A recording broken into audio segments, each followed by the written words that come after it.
Primera crónica de la historia de Pachuca.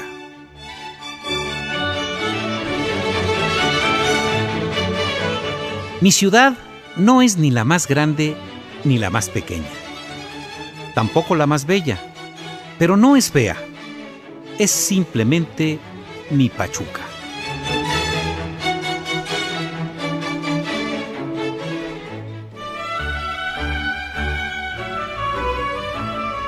Nombre náhuatl que alude a la topografía de su asiento, derivado de Pachtli, partícula que designa al heno que crece abrazándose al tronco de los árboles en los bosques de altura. De ese vocablo se deriva también el mexicanísimo verbo apapachar, que significa estrechar cariñosamente.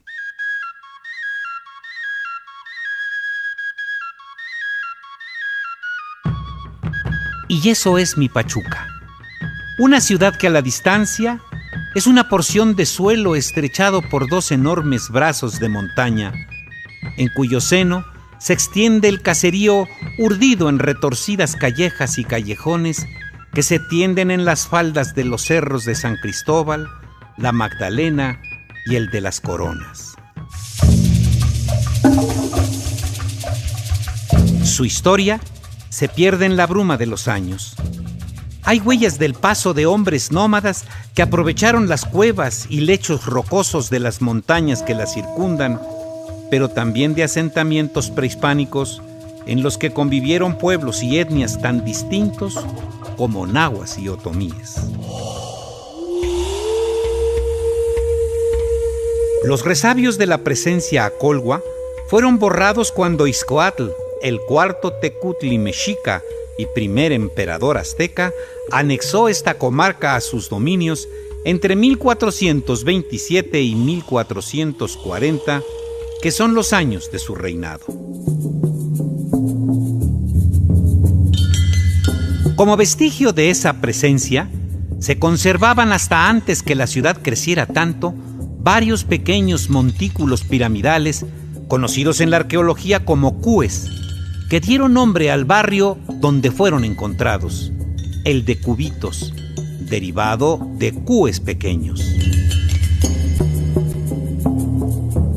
No falta quien afirme que durante el dominio azteca dio inicio la explotación de las minas de la comarca y señalan que las primeras en trabajarse fueron las de Chacal o Jacal y otra que más tarde se conoció como San Nicolás.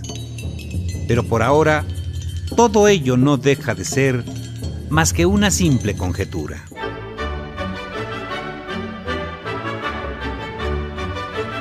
Poco después de consumada la conquista, hacia 1528, arriban a estos lugares los primeros frailes españoles. Fueron los franciscanos de la Casa de Texcoco que así dio inicio la conversión cristiana de los pocos naturales que aquí radicaban. Por la crónica que en 1569 escribiera el párroco del Templo de la Asunción, don Francisco Ruiz, se sabe que la primera edificación en estas tierras fue una pequeña y muy pobre capilla dedicada a la advocación de la Magdalena, levantada hacia el año de 1534 en el pueblo de indios, entonces denominado la Magdalena Pachuca o simplemente Pachuquilla, el más antiguo asentamiento reconocido por los españoles.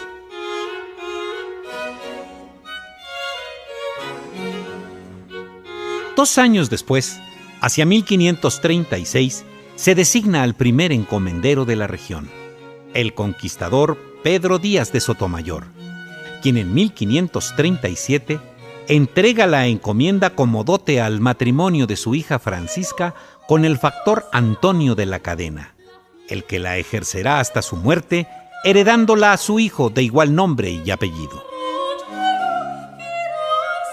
Descripciones y relaciones concuerdan con el hecho de que entonces no había aquí mina de ningún metal y sus habitantes vivían de la agricultura y la cría del ganado menor. Sobre el descubrimiento de las primeras minas, los datos concuerdan en el año de 1552, mas no en el autor. Unas atribuyen el hallazgo a Constantino Bravo de Lagunas, otras más a Juan Siciliano. Pero la más deliciosa narración de tal acontecimiento procede de una descripción de autor anónimo que señala puntualmente: Alonso Rodríguez de Salgado, mayoral de una estancia de ganado menor, hizo el tal descubrimiento cuando repastaba con su rebaño en una estancia de cabras en el valle de Tlahuelilpan, cerca del pueblo de indios de Pachuca, e hizo de inmediato el registro de las minas Descubridora Vieja y La Siciliana el 27 de abril de 1552. A partir de entonces, los descubrimientos se suceden unos a otros con tal vertiginosidad que en menos de una década la población pasó de 447 tributarios en 1548 a 2.200 habitantes en 1560.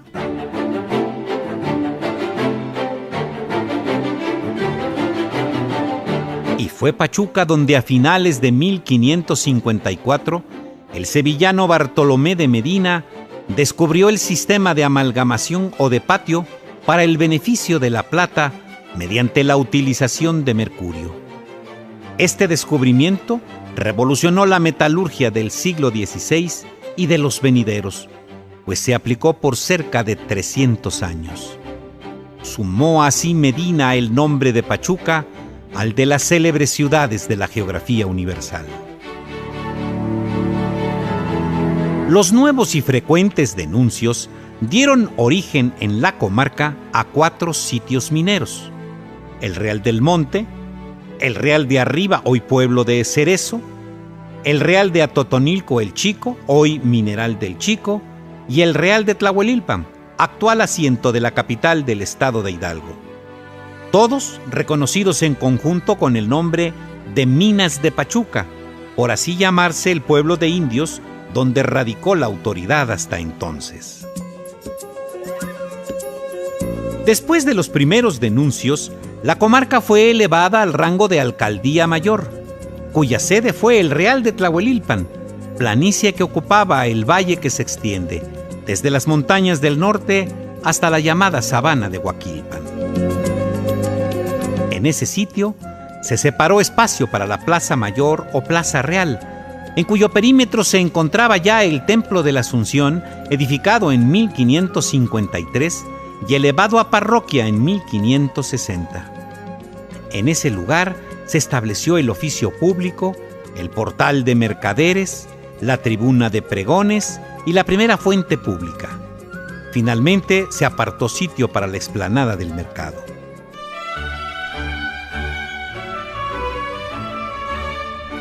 A partir de la Plaza Mayor, se realizó la irregular traza característica de los reales de minas. Se erigió la Real Caja para la guarda de las reales platas de su majestad.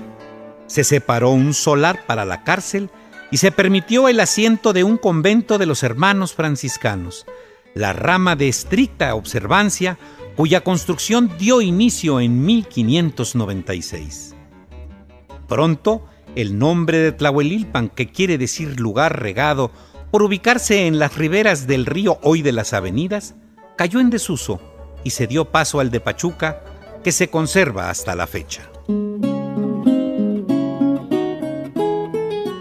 Difícil fue la situación vivida por la comarca en el siglo XVII. Los socavones se inundaron con las aguas del manto freático y la plata perdió mucho de su valor como metal precioso en Europa.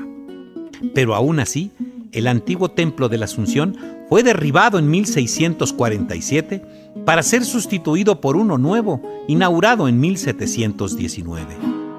La nueva Caja Real se edificó hacia 1670, y a finales de ese siglo, la plata de estas minas tomó tal estima que los turcos no compraban barra que no tuviera el sello de Pachuca, pero no pudiendo pronunciar tal palabra, la corrompían diciendo pachocha, de donde quedó el ordinario refrán de calificar al hombre rico como que tiene mucha pachocha. El siglo XVIII fue en cambio un periodo de grandes realizaciones. En él surgen mineros de la calidad de José Alejandro Bustamante, el Marqués de Valle Ameno y desde luego don Pedro Romero de Terreros, el primer conde de Regla. Fue precisamente en esa centuria que el convento de San Francisco se erigió en 1732 como colegio apostólico de propaganda fide y en 1772 como sede de la provincia independiente de su nombre.